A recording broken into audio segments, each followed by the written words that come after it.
So ko je kir ne kule ekol de diangdit. Esande de diangdit. Ekole.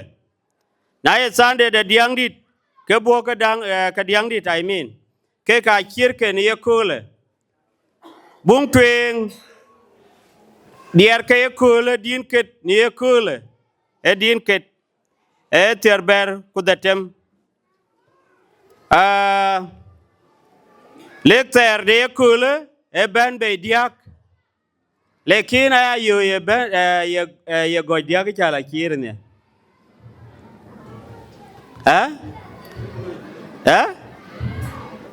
E go diak chala kir ko ben be diak den ka lui ne ekole. E ben be diak.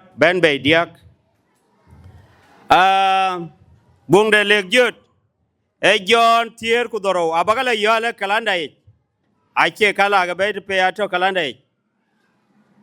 Ke jiem ke dia e diang di nyot chene diang di ra nyot. Chera nyot ne tok ni ekole. Kuna chera nyot ne tok ke nga beto ga diang dit ku nga je beto ga diang dit. Abu jating. Achene ran e ga diet. Debe de jam na de yin nyale rira rit. Chen ga tongan yin. Na lwel ka nyale rira rit. Chen ga tongan yin kriya jiban. Aton yei.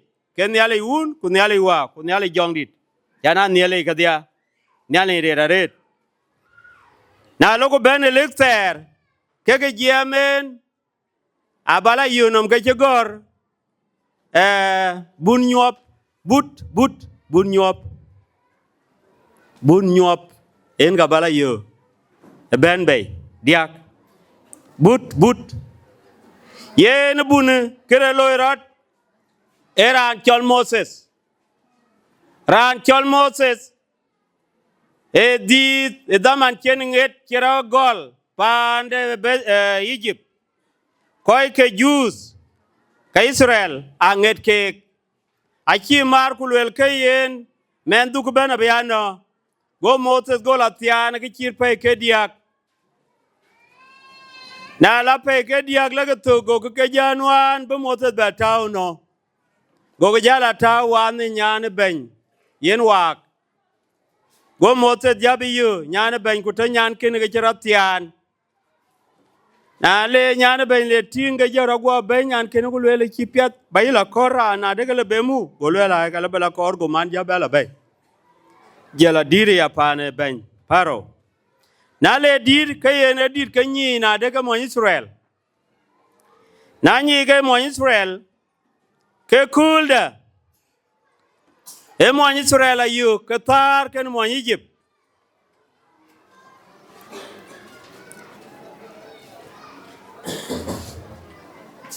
Go gada. We koi tugurut. Ai chika yu ke tar ke pe go gada go we koi tugurut go mo Israel bala yu ke tar ke mo Egypt go mo Egypt no.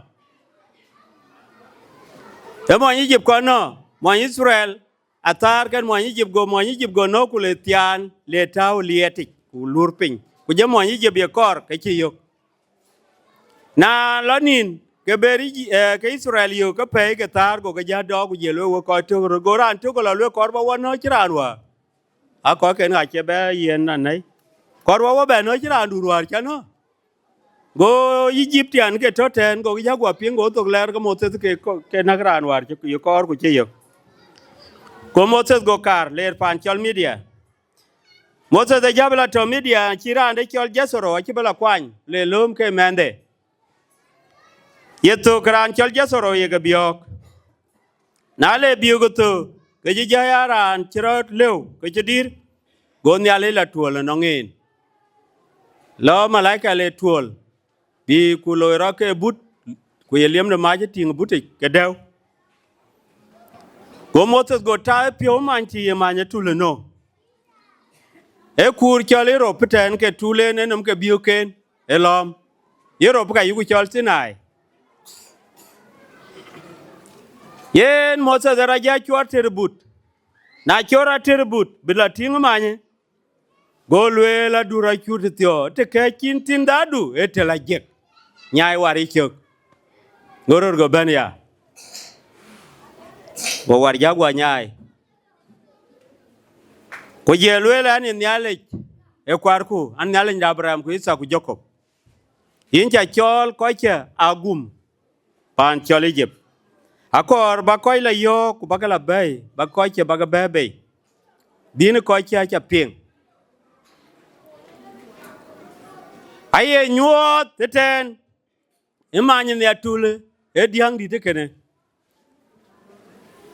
e to liem no ma jong dit ye chua to uni ran pen chala jik ache malaika na yu kede bible go le yen te ka chine te la jik ti manan chene la je chua achira le pen chala jik achin malaika le pen chala jik ran aye lwel ke ye chu chira le pen chala jik malaika chi pen le lwel te ka chine te la jik chi malaika le en ya le chetok en ke loy so eten era nyuot diang dit ke chele Moses din ko che eget anom nyal achera ne banton Egypt achen chen din da ping a koike no koike ni Egypt Israel chera ne ben kor bkon ai koike ni Israel ke ka che ping din de ku Egypt ko ka ke gum ku ka ken nyale ya ken ka ping a koike che galoj en ga yugo be yu ne long de Yesu Kristo wi John tier ku doro chuk a gut chuk tier ku tuk kuna la kwen ben bala lo ya bala tul ke chuk a gut chuk di Yesu alang nu gobde akara nyali aye luel ke ka luel ke luel an chi pin tiam no me chile dutu aluel yer ben yana nyal ku pin John tier ku datem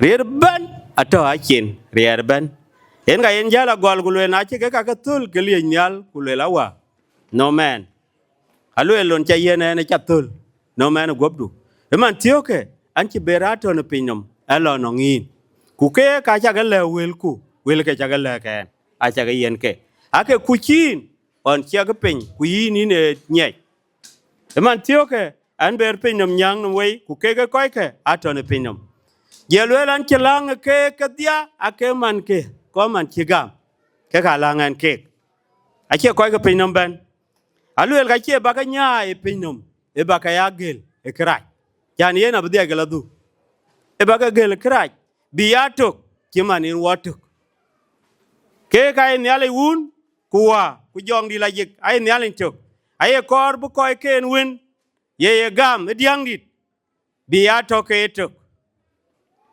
chike yi biatok etok chike yi biatek kaya ga tinga pe no mielwelo ku kanisa ei dara ko yugulwel gan kor baya kenan kor lekin nyali jeto